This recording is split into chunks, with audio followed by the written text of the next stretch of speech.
साथ में ही हमारे मंचासीन राष्ट्रीय कार्यकारिणी के सदस्यगण और मीडिया कर्मी, आप सबका मैं हार्दिक जोहार अभिनंदन करता हूं। भाइयों, ये एक समय है जो 75 साल तक कांग्रेस बीजेपी ने राज किया और आपको मालूम होगा मानगढ़ में 1507 आदिवासी मारे गए थे। ये हमारे पूर्वजों का सपना था। उस सपने को भारत आदिवासी पार्टी साकार करेगी। हम ये कहना चाहते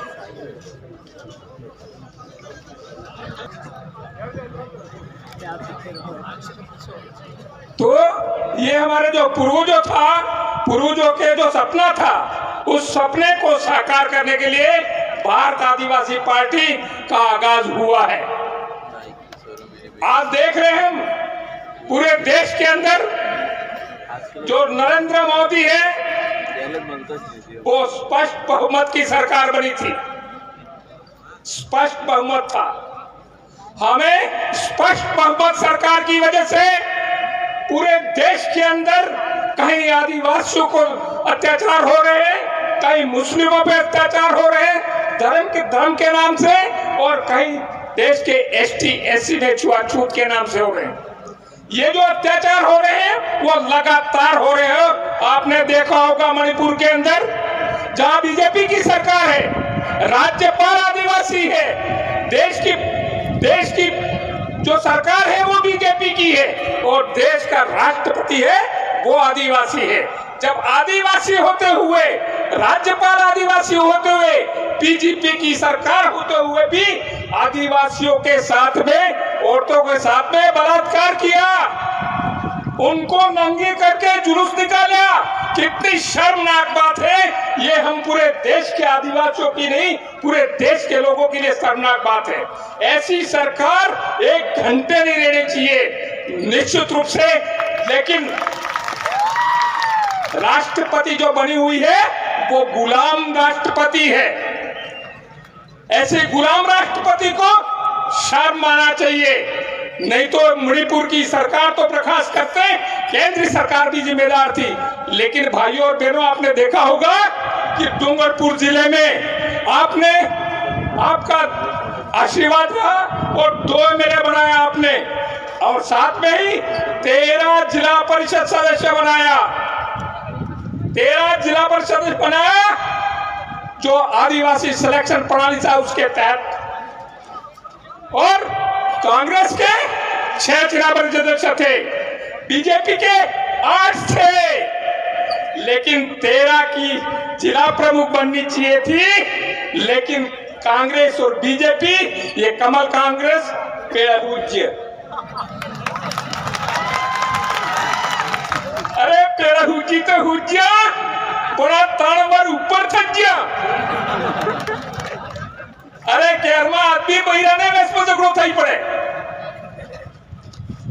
પણ આના જિલ્લા માથે એના ઝઘડો નથી જોયું તો આ એવી સાઠગાંઠ है।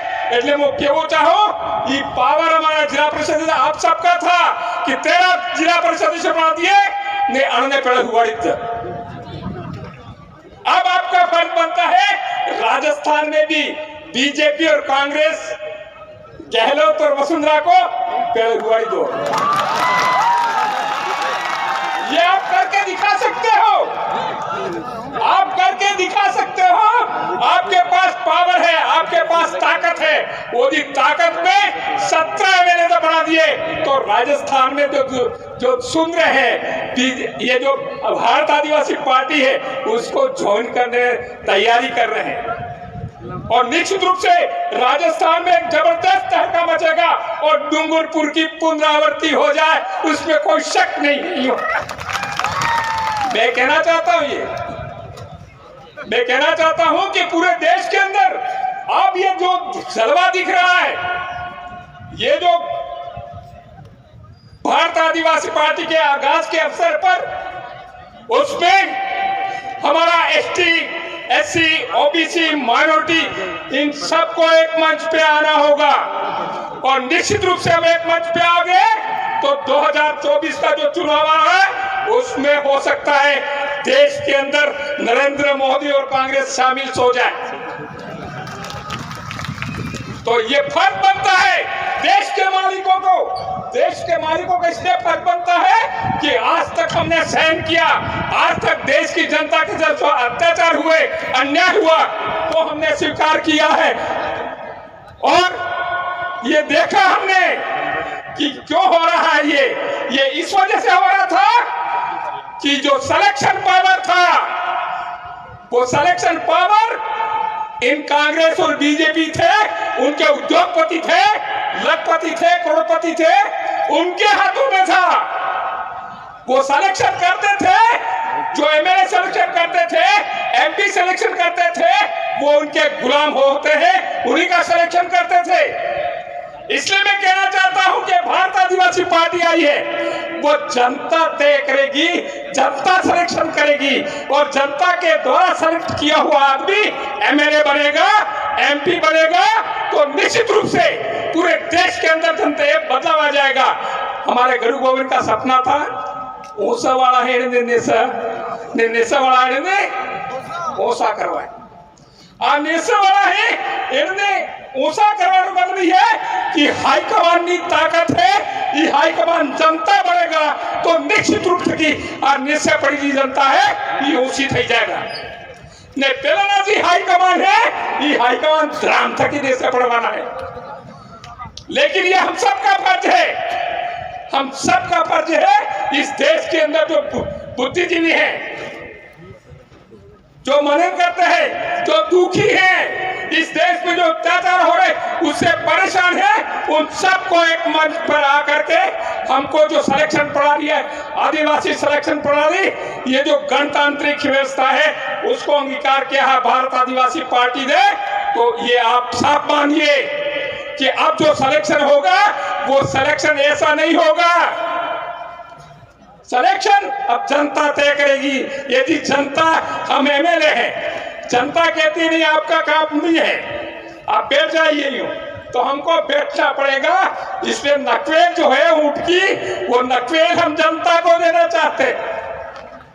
जब जनता के पास में ऊंट की नकवेल होगी तो हमारा हाईकमान है वो भी धाराशाही हो जाएगा। ऐसा गलत करने की सोचेगा तो निश्चित रूप से उसको एक बार नहीं 100 बार सोचना पड़ेगा। इसलिए मैं अंत में यही कहना चाहता हूं, शायद ये समय की चिट्ठी होगी, तो मैं अंत में यही कहना चाहता हूं साथियों, ये देश के आप सबके ऊपर बहुत बड़ी जिम्मेदारी आ गई है। उस बहुत बड़ी जिम्मेदारी को हमको मिल करके, हम जानते हैं हमारे पास पैसा नहीं है, सब कुछ नहीं है, लेकिन हमारे पास में संख्या बल है।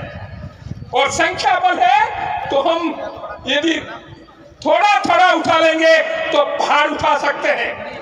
इसलिए ये हमारा जो वोट है, उस वोट के माध्यम से हम नरेंद्र मोदी तो क्या, भारतीय जनता पार्टी तो क्या, अच्छी अच्छी सरकारों को हम पलट के रख देंगे। इसलिए आपसे निवेदन है कि आने वाला समय है उसमें हमारा वोट है वो हजारों करोड़ों रुपया कीमती है। उस वोट को हमको सरकार को बदलने के लेना है, लेकिन ऐसी सरकार लाना है जो हमारे ऊपर अत्याचार नहीं करे और हमारा विकास का काम करे। इसलिए मैं चाहता हूं, आप सबसे निवेदन कर रहा हूं कि ये जिम्मेदारी हम सबको, देश के मालिक और मालकिनों को, आप सबको उठानी पड़ेगी और ये जिम्मेदारी हम उठाएंगे। निश्चित रूप से हम विजयी होंगे। इसी उम्मीद के साथ में आप सबका हार्दिक जोहार, अभिनंदन करता हूं और एक नारा बोल देता हूं, थोड़ा बोल देना आप। अरे जय जोहर का नारा है, ये आवाज दिल्ली तक जाना चाहिए, जयपुर तक तो पहुंच गई है। अरे जय जोहर का नारा है, अरे जय जोहर का नारा है। एक तीर एक कमान, ये तीर बराबर केंद्र सरकार में और राज्य सरकार में हो जाना चाहिए और वो धराशायी हो जानी चाहिए। यही बात करके मेरी बात खत्म हो। जय जोहार, धन्यवाद।